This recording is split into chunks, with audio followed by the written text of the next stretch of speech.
রব্বুল আলামিন কুরআনুল কারীমের ৪২ নম্বর সূরা সূরাতুশ শুরা এর ৪৯ নম্বর আয়াত থেকে বললেন, লিল্লাহি মুলকুস সামাওয়াতি ওয়াল আরদি ইয়াখলুকু মা ইয়াশা ইয়াহাবু লিমান ইয়াশাউ ইনাসান ওয়া ইয়াহাবু লিমান ইয়াশাউ الذكور أو يزوجهم ذكرانا وإناثا ويجعل من يشاء عقيما إنه عليم قدير।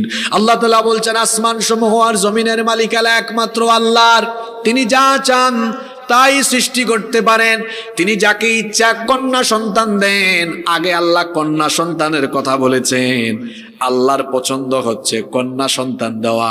কন্যা সন্তানের ভেতরে আল্লাহ আলাদা বরকত রেখেছেন।